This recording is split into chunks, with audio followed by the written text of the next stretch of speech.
विश्व के कृषि प्रदेशों में आज हम चलवासी पशुचारण का अध्ययन करेंगे।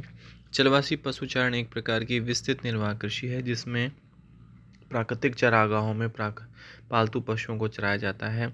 इसमें चलवासी पशुचारण अपने पशु झुंडों सहित निरंतर या मौसमी स्थानांतरण करते हैं।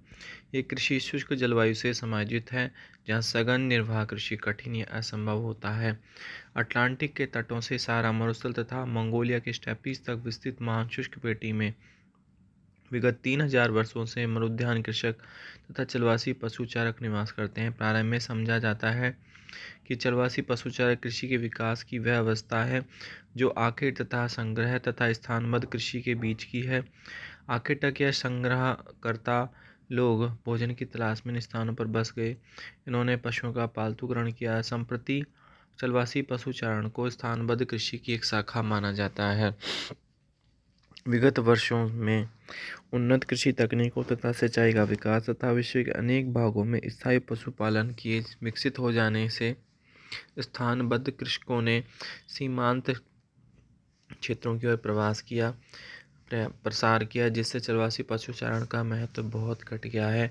अतः वे एक पतनोन्मुख प्रकार की कृषि है। वितरण चलवासी पशुचारण उत्तरी अफ्रीका, मध्य पूर्व तथा मध्य एशिया के शुष्क तथा अर्धशुष्क भागों में प्रचलित है।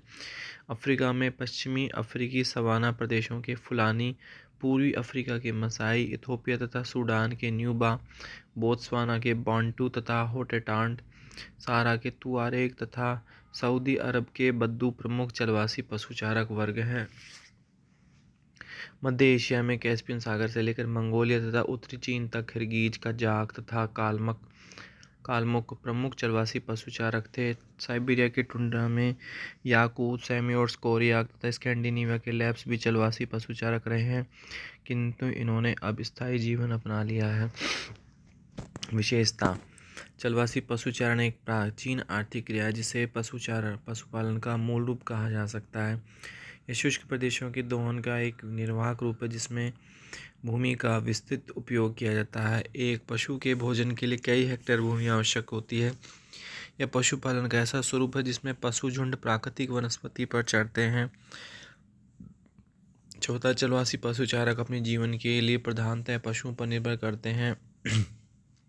वे पशुओं से प्राप्त दूध, मांस, खाले, बाल आदि पदार्थों द्वारा अपने भोजन, वस्त्र, आवास की व्यवस्था करते हैं, किंतु अन्य निर्वाह कृषकों की भांति चलवासी पशुचारक भी मांस की अपेक्षा खाद्यान्नों का अधिक सेवन करते हैं। सामान्यतः मांस के लिए पशुओं का वध नहीं किया जाता है।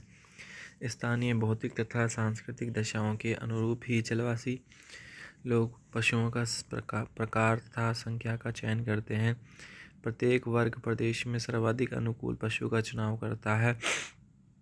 वे अपनी आजीविका पशुओं से ही प्राप्त करते हैं जो उनकी आधारभूत आवश्यकताओं की पूर्ति करते हैं।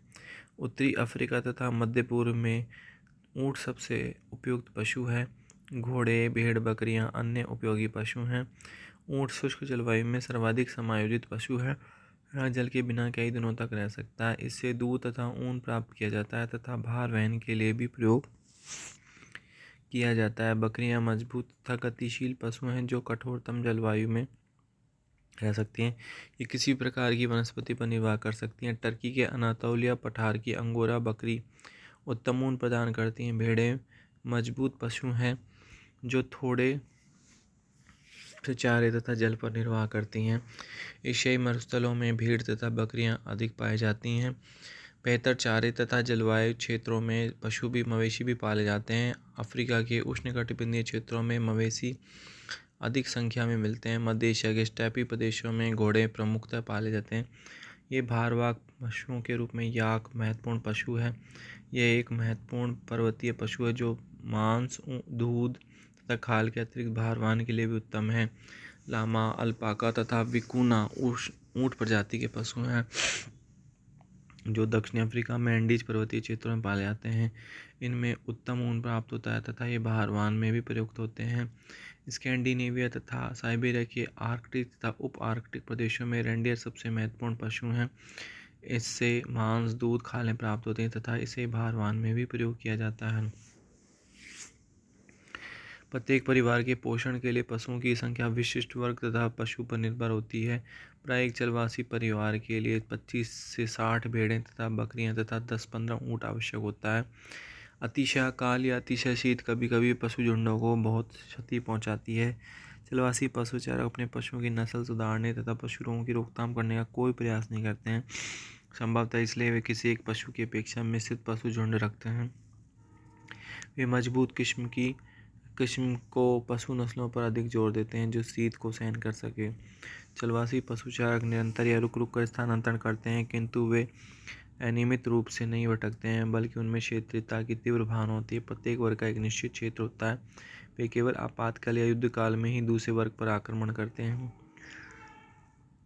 प्रत्येक वर्ग का एक निश्चित क्षेत्र पर नियंत्रण होता है, जिससे वे अपनी आवश्यकता के लिए पर्याप्त चारा तथा जल प्राप्त करते हैं। उनके क्षेत्र का विस्तार उनकी संपत्ति तथा शक्ति पर निर्भर करता है।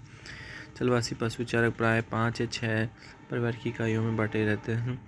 उनके मार्ग उनके जल स्रोतों के अनुभवों पर आधारित होते हैं तथा शुष्क तथा आर्द्र ऋतु के अनुसार बदलते रहते हैं। उनके पशुओं की दशा तथा क्षेत्र की राजनीतिक स्थिरता भी उनके स्थानांतरण के प्रतिरूप को प्रभावित करती है, जो 3 प्रकार के होते हैं। एक चरागाह से दूसरे चरागाह में निरंतर स्थानांतरण, मरुस्थलों पर एक जल स्रोत से दूसरे जल स्रोत की ओर स्थानांतरण, तथा मौसमी प्रवाह जिसमें पर्वतीय उच्च भूमि तथा निम्न भूमियों के चरागाहों में मौसमी स्थानांतरण किया जाता है। चलवासी पशुचारकों के विभिन्न प्रकार के स्थानांतरणों के अनेक उदाहरण हैं। उप आर्कटिक प्रदेशों के चलवासी पशुचारक ग्रीष्मकाल में टुंड्रा में प्रवास करते हैं तथा अफ्रीका के मरुस्थलीय सीमांतों के मवेशी चरवाहे वर्षा ऋतु में मरुस्थलों की ओर स्थानांतरण करते हैं। मरुस्थल के बद्दू चरवाहे निरंतर प्रवास करते हैं। कज़ाक लोग मौसम तथा पशुओं के चारण से संबंधित वर्ष में 6 प्रमुख प्रवास करते हैं।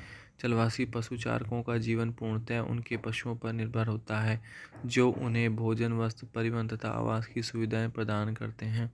चलवासी लोगों के पास बहुत थोड़ा सामान होता है और वे स्थायी घरों में रहते हैं, जैसे कि यूर्ट। जीवन की आवश्यकताओं की पूर्ति काफिलाकार व्यापारियों द्वारा की जाती है तथा कुछ चलवासी वर्ग देर तक एक ही स्थान पर ठहराते हैं तथा कुछ फसल उगाते हैं। चलवासी पशुचरण अब पतनोन्मुख है। वास्तविक चलवासी वर्ग अधिकांशतः अर्ध चलवासी हो गए हैं, जबकि अर्ध चलवासी अब स्थानबद्ध हो गए हैं। पूर्व सोवियत संघ, चीन, मिस्र, इजराइल, सऊदी अरब, सीरिया आदि की राष्ट्रीय सरकारों ने उनके पुनर्वास के बहुत प्रयास किए, किंतु चलवासी लोगों की अब उसमें अधिक रुचि नहीं है।